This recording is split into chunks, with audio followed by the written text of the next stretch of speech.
yéen a ngi teewlu seen bii di Liberté TV xibaar yi wóor te gaaw ci tàng-tàng bi ñu ngi lay ñaan nga daal di abonné wu te activer cloche de notification yi vidéo bu dëggu nga bokk ci ñu koy njëkk a am. saan xalaas ndeysaan suñ réew mi ndeysaan boo defee dëgg nu dàq la wala ñu toroxal la mbaa ñu rey la mbaa ñu génne la dëkk bi boo defee dëgg lay bañ ndeysaan réewum Sénégal dëgg lay bañ réewum Sénégal dëgg lay bañ gouvernement bi dëgg la ñuy bañ soo ko defee ñu dàq la mbaa ñu rey la mbaa ñu génne la réew mi ndeysaan réewum Sénégal réewum Sénégal lii mooy lan lii mooy lan lii mooy lan lii mooy lan ndeysaan réewum Sénégal cosaan la woon sunu maam ya woon sunu maam ya woon sunu baay ya woon lii mooy lan lii mooy lan lii du cosaan wuyooy may sa buri jegan kodd tanoorum ngoñ lii mooy lan lii lan la lii dafa araam wuyooy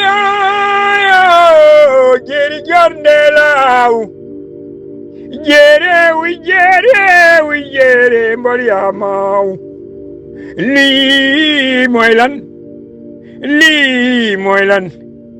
lii dafa araam ndeysaan réewum Sénégal soo defee lu baax ñu dàq la mbaa ñu rey la mbaa ñu génne la dëkk bi maanaam dëgg gouvernement bi dëgg amu fa gouvernement bi doxalu ñu dëgg li leen neex la ñuy deflu ku ko defut ko ñu toroxal la réewum Sénégal am na ndax ndeysaan réewum Sénégal am na ndax réewum Sénégal ñii soxor nañ soxor am na fa ndeysaan réewum Sénégal dañuy lore ndeysaan xalaas lii mooy lan lii mooy lan lii mooy lan lii du cosaan waaw sun maam ya woon lii du suñu cosaan toroxal doom aadama gu ne ci dëgg jàpp doom aadama bu ne ci dëgg rey doom aadama bu ne ci dëgg ndeysaan réewum Sénégal a ngoog ndeysaan nun de après Palestine ñoo ci tegu nooy nekk di Angleterre deuxième après Palestine noo ci tegu réewum Sénégal réewum Sénégal kenn maanaam Macky Sall bëgg naa def kenn du doon gor ci moom ñëpp lay toroxal kenn du doon gor ci moom ndeysaan kenn nekkut gor ci moom ñëpp lay toroxal amul kum ko waa ràññileel c'est partagé comme Israël rek Israël yéen a ko seetaan ci nun la jëm Arabie Saoudite la jëm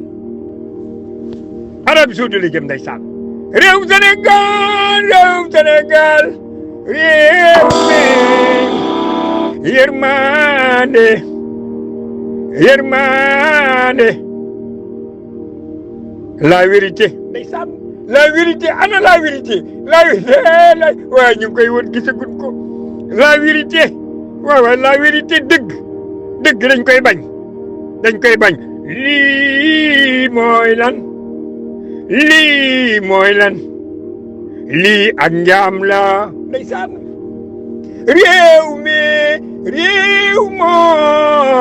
réew Maajoor Njaay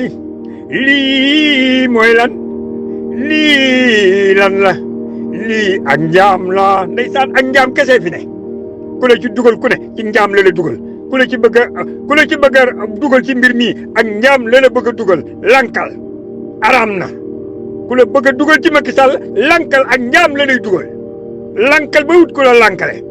lank nanu ndeysaan lank nanu ndeysaan lii ak njaam law lii ñaaw na lii ak njaam law lii ñaaw na ay sun maam ya woon ku leen ko wax ñu weddi ko de ku leen ne woon dana dem ba Sénégal mel nii daañ ko weddi ndax ñoom taxawoon nañ seeni doom taxawoon nañ xalaas bàjjo yooru bàjjo góor gi dem na ku ko tudd ko ne da nga dégg loo naqari de góor gi xam na li muy wax Kajoor la ndeysaan kenn du ko jàpp ci làmmiñ amut lii ñaaw na ak njaam la ndeysaan xalaat ndeysaan yal nañu ci yàlla musal lii de yal nañu ci yàlla musal yal nañu ko yàlla défendal lii de ku nu ko naral ku ne mbaa nga yéenunu ko yàlla na nga tàkk nag mat yàlla na nga seey yàlla na nga niir yàlla na nga daal di faatu ku nu ko yéene ku ne yàlla na nga daal di dem ci bàmmeel bu gaaw barke Modou Fadel juróom-ñaari Mamadou Fadel juróom-ñaari Maam Cheikh juróom-ñaari Sëñ Saliou pare naa ci ñaan amatuma fu may jëm wala fenn soxlaatuma leneen